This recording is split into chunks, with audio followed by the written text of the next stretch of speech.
నమస్తే, మీ పేరు? నమస్తే అండి, నా పేరు అనుష. ఎక్కడి నుంచి వచ్చారు మేడం? బాపట్ల డిస్ట్రిక్ట్. ఏం చేస్తున్నారు ప్రజెంట్ మీరు? నేను ఎస్జిటి వర్క్ చేస్తున్నాను. ఎస్జిటి. ఈ ఎస్జిటి పోస్ట్ అనేది మీరు 2025 డిఎస్సి ద్వారానే సాధించారు? అవునండి, 2025 మెగా డిఎస్సి ద్వారా రిక్రూట్ అయ్యాను. అంటే మీరు మెగా డిఎస్సి అని అంటున్నారు. గత కొన్ని రోజులుగా ఈ డిఎస్సి మీద పెద్ద ఎత్తున ఆరోపణలు వస్తూ ఉన్నాయి. ఇది మెగా డిఎస్సి కాదు, దగా డిఎస్సి అని అంటూ ఉన్నారు. మీరేమంటారు?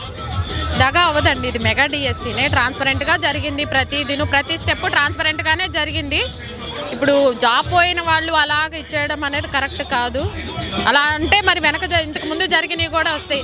మేము గత చాలా సంవత్సరాలు చాలా ఎగ్జామ్స్ రాసాం, అటెంప్ట్ చేసాం. పోయినప్పుడు మేమేమి ఇలా చేయలేదు. వచ్చినప్పుడు మేము చాలా కష్టపడ్డా, మా కష్టం మాకు తెలుసు కాబట్టి దేవుడు ప్రతిఫలం ద్వారా ఇచ్చారు. ఎన్ని సంవత్సరాల నుంచి మీరు డిఎస్సి కోసం ప్రిపేర్ అవుతున్నారండి? సార్ నేనైతే 2014 నుంచి ప్రిపేర్ అవుతున్నాను సార్. 2014లో జస్ట్ మిస్ అయింది. 2018లో పోస్టులు తక్కువ ఉండటం వల్ల నేనే నెగ్లెక్ట్ చేశాను. అప్పటి నుంచి ఇంకా మళ్ళీ రాద్దామని చూసి 7 ఇయర్స్లో ఒక్క నోటిఫికేషన్ లేదు. గత ప్రభుత్వం ఇచ్చింది కాదనట్లేదు 6,000తో. కానీ ఈ ప్రభుత్వం వచ్చాక దాన్ని 16,000కి తీసుకొచ్చి మంచిగా బాగా పెట్టారు.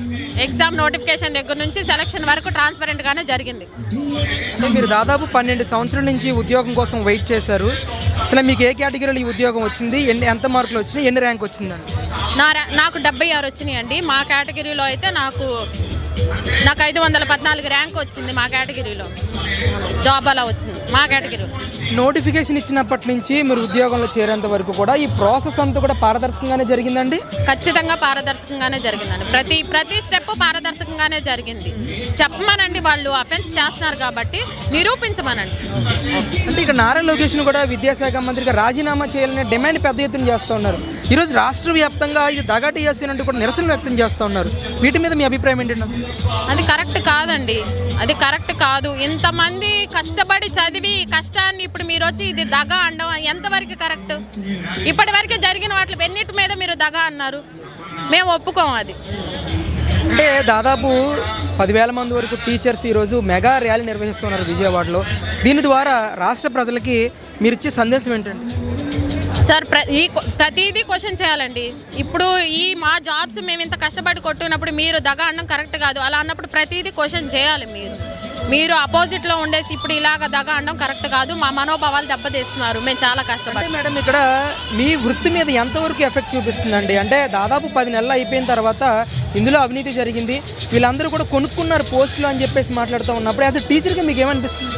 మరి బాధ కదండి. 10 months మేము సర్వీస్ చేసి ఇప్పుడు వచ్చి మీది రద్దు చేయాలి అన్నట్టు ఎంతవరకు కరెక్ట్? మేము ఎన్నో సంవత్సరాల నుంచి డిఎస్సి కోసం ఎదురు చూసి కష్టపడి చదివి కొట్టి ఇప్పుడు ఫ్యామిలీ సెటిల్ అయిపోయి ఒక్కొక్కళ్ళు ఒక్కో ఫ్యామిలీకి చాలా బ్యాక్గ్రౌండ్ హిస్టరీ ఉంది. ఇప్పుడు వాళ్ళందరూ హ్యాపీగా సెటిల్ అయిపోయి లైఫ్ ఇచ్చేసుకుంటే మీరు వచ్చి ఇది కరెక్ట్ కాదు రద్దు చేద్దామంటే ఇది పొట్ట కొట్టడం కాదు. ఇది కరెక్టేనా? పోనీ ఇది కరెక్టేనా? కాదు, కరెక్ట్ కాదు. మరి మేము అలాంటి ఫ్యామిలీలే కదా, మేము వాళ్ళు వేరు కాదు కదా. మేము కరెక్ట్ వేలోనే వచ్చామంటున్నాం. మేము ఆ మాట మీదే ఉంటాం సార్. అంటే స్పోర్ట్స్ కోటాలో కానీ ఎక్స్ ఆర్మీ వికలాంగుల కోటాలో కానీ పెద్ద ఎత్తున అవకతవకలు జరిగాయి. 10 నుంచి 15 లక్షల వరకు కూడా పోస్టులు అమ్ముకున్నారని చెప్పి పెద్ద ఎత్తున ఆరోపణలు చేస్తున్నారు. దీన్ని ఎంతవరకు సమర్థిస్తారు? నిరూపించమనండి. సిబిఐ వేస్తారో ఇంకేం వేస్తారో నిరూపించమనండి. ఇప్పుడు ఇంతకు ముందు ఎలా ప్రాసెస్ అయిందో అదే వేలో వచ్చింది. కొన్ని మార్పులు చేర్పులు జరిగాయి. ఇప్పుడు ఎవరు ఊరుకోరు కదా. సరే, ప్రాపర్గా నిరూపించమనండి. అంటే విద్యాశాఖ మంత్రిగా నారా లోకేష్ అండర్లో మీరు 10 నెలల నుంచి టీచర్గా వర్క్ చేస్తూ ఉన్నారు. ఆ పాఠశాలల్లో విద్యా ప్రమాణాలు ఏమైనా పెరిగాయా? స్కూల్స్ ఏ విధంగా మార్పు చెందాయండి నచ్చిన తర్వాత? చాలా మార్పు వచ్చింది. పిల్లలు స్కూల్కి వస్తున్నారు, యూనిఫామ్ కానీ షూ కానీ వాళ్ళకి ఇచ్చే ప్రతిదీ చాలా నాణ్యంగా ఉంది. పిల్లలు చాలా చేంజ్ అయ్యారండి. చాలా బాగుంది. ఇప్పుడు స్కూల్ డెవలప్మెంట్ చాలా బాగుంది. డిఎస్సి మొత్తం పారదర్శకంగానే జరిగిందంట? జరిగిందండి, ఖచ్చితంగా జరిగింది. అంటే ఈరోజు రాష్ట్ర వ్యాప్తంగా నిరసనలు చేస్తున్నటువంటి వైసీపీ నాయకులకి యాజ్ ఎ టీచర్గా మీరు ఇచ్చే సమాధానం ఏంటండి ఈ డిఎస్సి మీద? వాళ్ళ ఆలోచన అది కరెక్ట్ కాదండి. దగా అనడం ఎంత మాత్రం కరెక్ట్ కాదు. మేమైతే కరెక్ట్గానే వచ్చాము, కష్టపడి చదివాము, మా జాబ్ మాకు వచ్చింది అంతే. మేడం నమస్తే, మీ పేరు? నిహారిక. ఎక్కడి నుంచి వచ్చారు మేడం? బాపట్ల. ప్రస్తుతం ఏం చేస్తున్నారండి మీరు? టీచర్. అంటే ఎక్కడ చేస్తున్నారు? బాపట్ల. అంటే 2025 డిఎస్సి ద్వారా మీరు సాధించారండి టీచర్ ఉద్యోగం? అవునండి. అంటే మరి ఇది మెగా డిఎస్సి కాదు దగా డిఎస్సి అని చెప్పి కొన్ని రోజులుగా ఆరోపణలు వస్తూ ఉన్నాయి. దీనిపై ఒక టీచర్గా మీ అభిప్రాయం ఏంటి? మేమైతే మరి కష్టపడే సాధించామండి ఉద్యోగం. ఎంతో ఒడిదుడుకులు తట్టుకొని ఎన్నో సంవత్సరాల నుంచి ట్రై చేస్తున్నాం. 2-3 ఇయర్స్ నుంచి కష్టపడి సాధించామండి. మరి దగా ఎక్కడ జరిగిందో మాకైతే తెలీదు. మాదైతే కన్ఫామ్గా మంచిగానే జరిగిందని మేము అనుకుంటున్నాం. నోటిఫికేషన్ ఇచ్చినప్పటి నుంచి మీరు టీచర్ ఉద్యోగం పొందే వరకు ఏ కోణంలోనైనా కూడా అక్రమాలు జరుగుతున్నాయని కానీ పోస్టులు అమ్ముకుంటున్నారని కానీ ఎప్పుడైనా వినిపించాయండి మీకు ఈ మాటలు? ఆహా, లేదండి, మేమైతే వినలేదు. మాకొక్కటే ఇది జాబ్ కొట్టాలి, బుక్స్తోనే మా కాలక్షేపం అంతా, అంతేగాని మేము ఎప్పుడు ఇలాంటి మాటలు అనేవి వినలేదు. అంటే మీకు ఏ కేటగిరీలో ఉద్యోగం సాధించారు? మీ ర్యాంక్ ఎంత వచ్చింది? ఎన్ని మార్కులు వచ్చాయండి మీకు? నాకు 82.5 మార్క్స్ వచ్చినాయండి.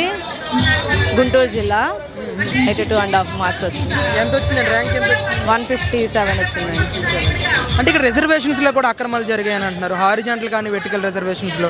ఇది ఎంతవరకు వస్తూ ఉంటారండి? అంటే అసలు ఆ రిజర్వేషన్ ఏంటో నాకైతే ఇప్పటివరకు అర్థం కాలేదు, హారిజంటల్ వర్టికల్ అనేది.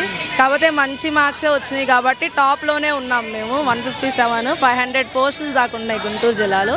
157 ర్యాంక్ అంటే ఇంకా మాకు వాటితో అవసరం లేదు రిజర్వేషన్తో. నేను ఓపెన్లోనే జాబ్ వచ్చింది నాకు. అంటే మేడం, ఇక్కడ నారా లోకేష్ విద్యాశాఖ మంత్రిగా రాజీనామా చేయాలి ఈ డిఎస్సి అక్రమాలకు సంబంధించి అని చెప్పి పెద్ద ఎత్తున డిమాండ్ చేస్తున్నారు వైసీపీ వాళ్ళందరూ కూడా. మీరేమంటారు యాజ్ అ టీచర్గా? నారా లోకేష్ సార్ లేకపోతే మాకు ఈ జాబ్స్ లేవని నేను అనుకుంటున్నాను. అది నా థాట్ అంతే. ఇంకా సార్కి మేము ఎప్పుడు రుణపడి ఉంటామండి. అంటే మీరు 10 నెలలు అవుతుంది ఉద్యోగం సాధించి, ఇప్పుడు కొత్తగా ఈ ఆరోపణలు వస్తూ ఉన్నాయి. ఈ ఆరోపణలు అన్నీ కూడా మీ వృత్తి మీద ఎంతవరకు ఎఫెక్ట్ చూపిస్తుందండి?